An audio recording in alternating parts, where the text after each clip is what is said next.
Hello everyone. Hope everyone's fine, taking care of yourself and others at home, helping your mothers by doing at least your own work, washing your hands for at least 20 seconds and sanitizing them. I know it's a very hard time because you're not able to go out to play, but if you keep patience, everything is going to be alright. So there's this poem by Rachel Fields by the name of Ice Cream Man. So let us read this poem and remember summertime ice creams.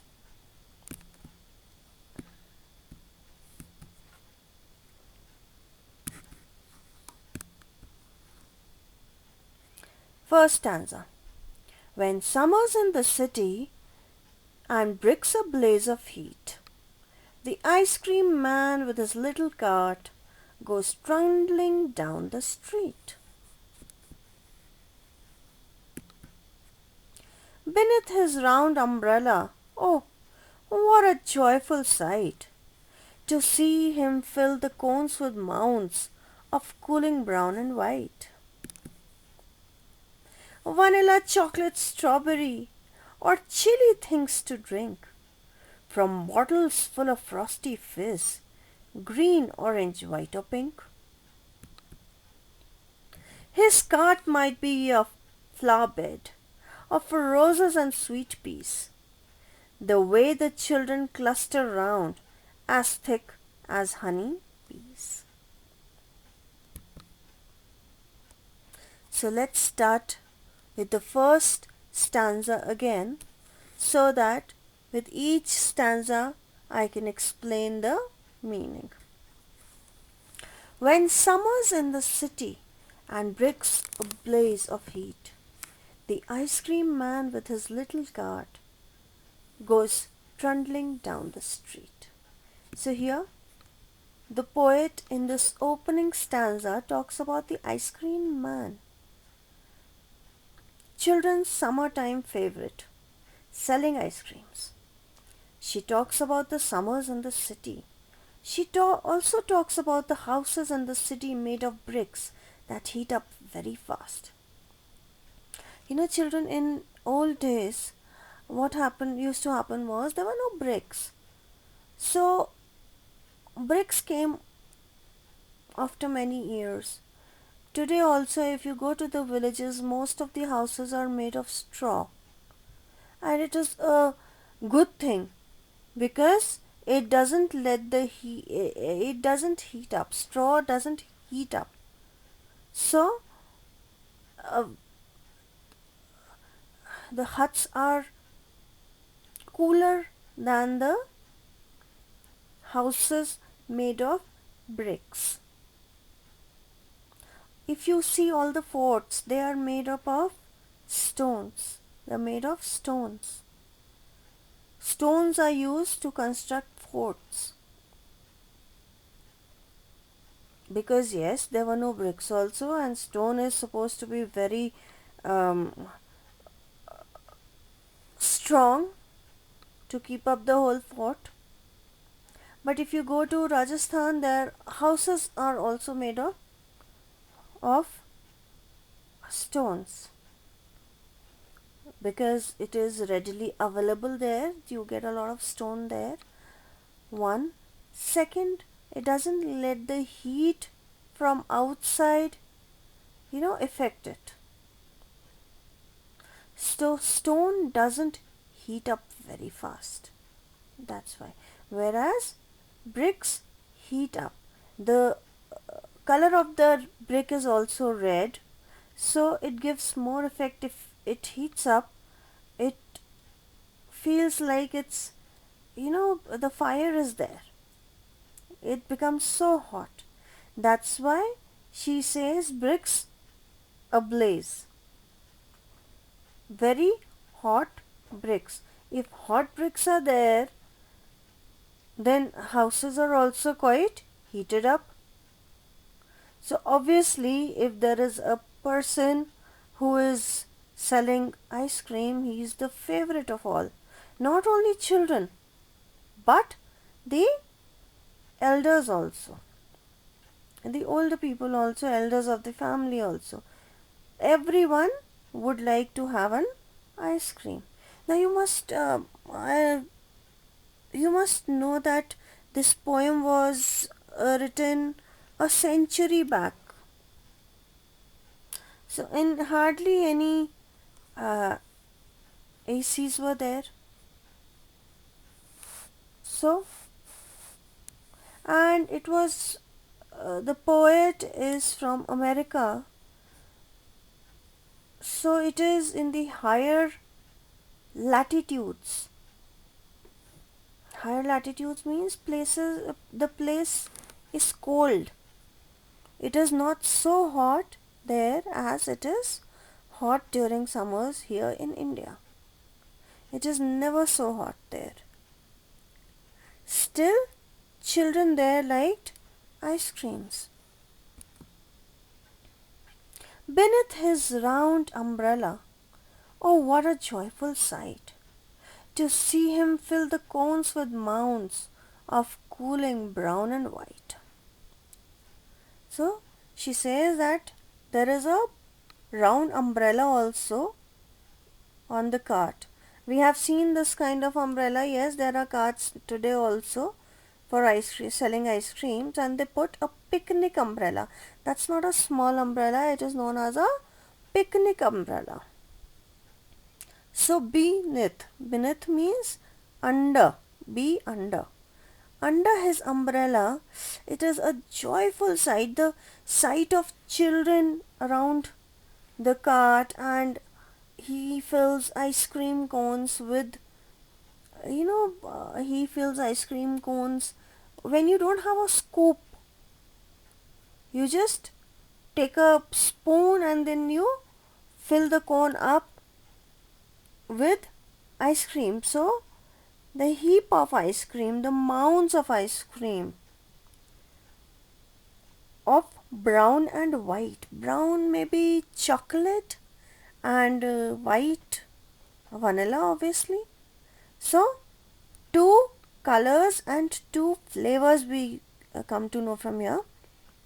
So that person, the ice cream man, fills cones with mounds with a lot of vanilla and a lot of chocolate flavor.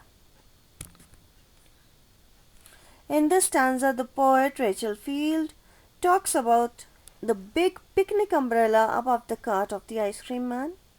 She calls the cart surrounded by children a joyful sight.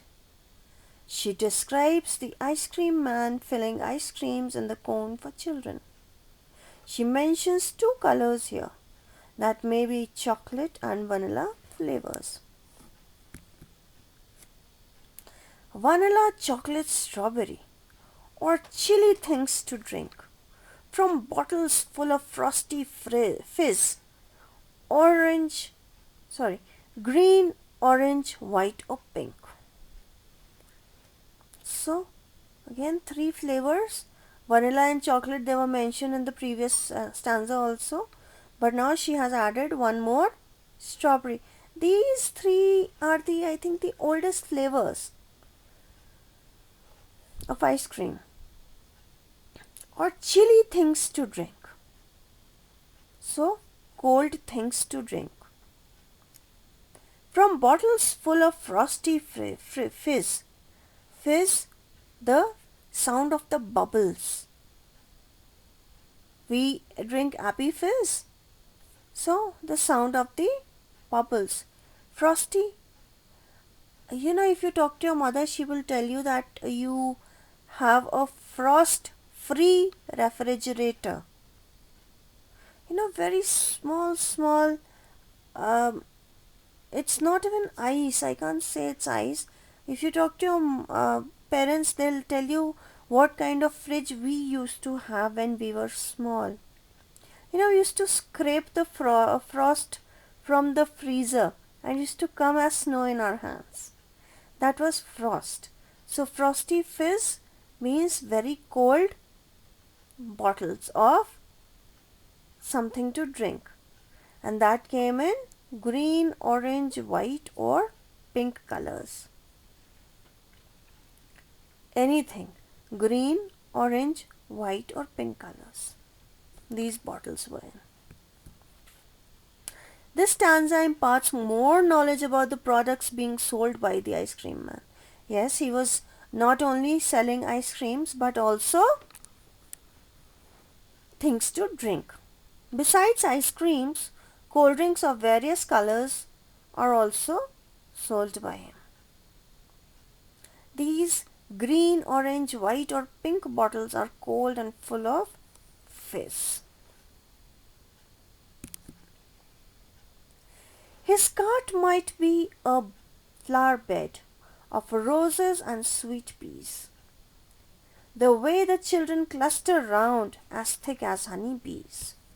Here she compares the ice cream cart with so many bottles, colorful bottles, with a flower bed with roses and sweet peas on it.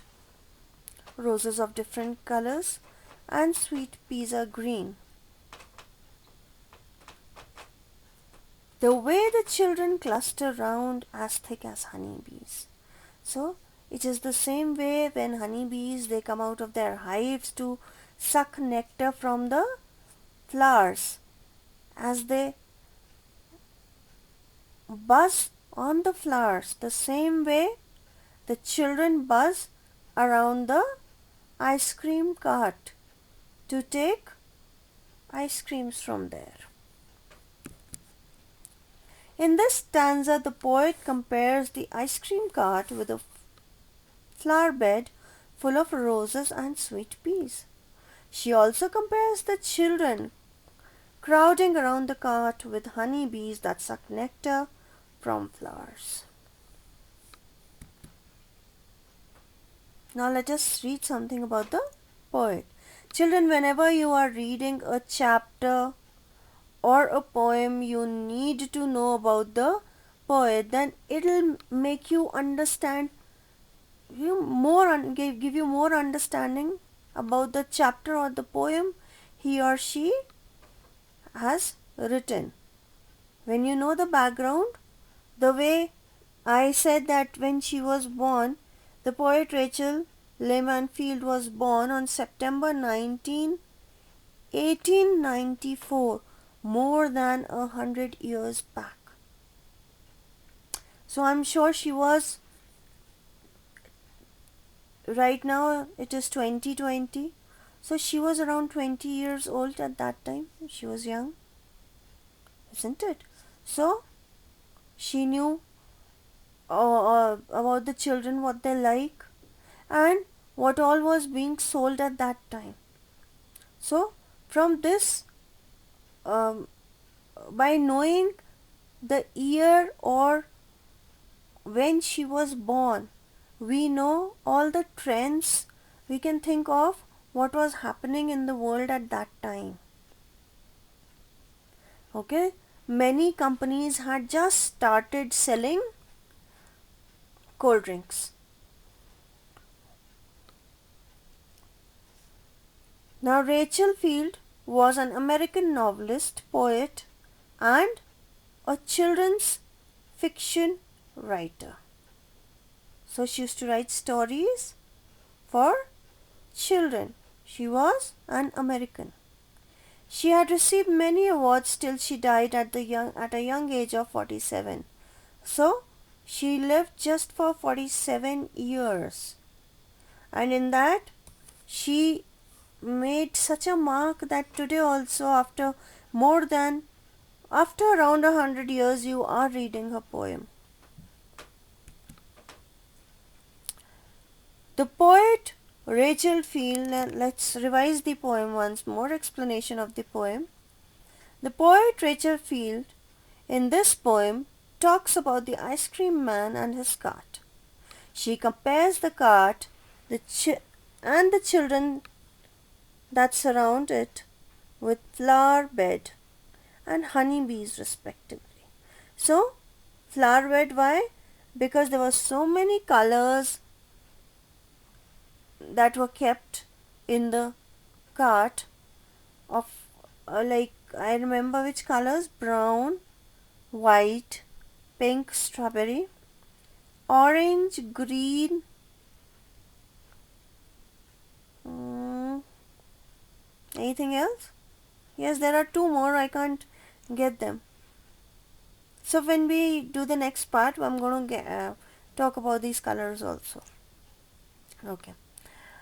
So there were so many kinds of flowers in there. If we imagine it as a flower bed, so many flowers and children like honeybees trying to get nectar from those flowers, trying to get suck or get whatever is in those bottles. We should not forget the time when this poem was written, almost a century ago, when ice creams used to be sold on carts and not in shops or parlors. Now we have proper shops for ice creams, isn't it? We also have carts, but we prefer going to these shops. There were very less flavors of ice creams at that time. Yes, very less flavors of ice creams. There were a number of cold drinks that had been launched in America by that time. When the poet was born, there were already cold drinks there. So let us read. The first one to be launched were two together: Dr. Pepper 1885, Moxie 1885.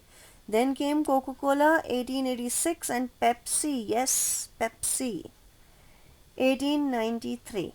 So these were the four cold drinks without alcohol, okay, that were launched in America during that time. So let's get on with the assignment. Now here, I would like to tell you, I went during my holidays, I went somewhere where I saw people making ice creams, and it was just a treat to my eyes to see that ice cream being made right in front of me and for me with whatever ingredients I wanted. The amount of chocolates, any kind of chocolate I wanted, any kind of biscuit that I wanted, or a fruit that I wanted, or anything: dark chocolate, light chocolate, white chocolate, anything that I wanted. So, and strawberry ice cream was made by crushing fresh strawberries in front of me. So, I have given you a link here, okay, and what I want you to do is watch the video by going to the link below and create your own recipe of ice cream. Okay, I want to know what all you want your ice cream to have in it. When you see this video, you are going to realize how some people like their ice creams and how they are made. There are many places in India that make ice cream like this for you in front of you. Yes. Then other three assignments are read the poem, pick out all the difficult words, pick out all the rhyming words. And these assignments may be submitted through Google Sheets. So I want you to submit your assignments through Google Sheets so that I can check them and send them back to you. Okay? Till next time, it's a bye-bye and thank you from my side.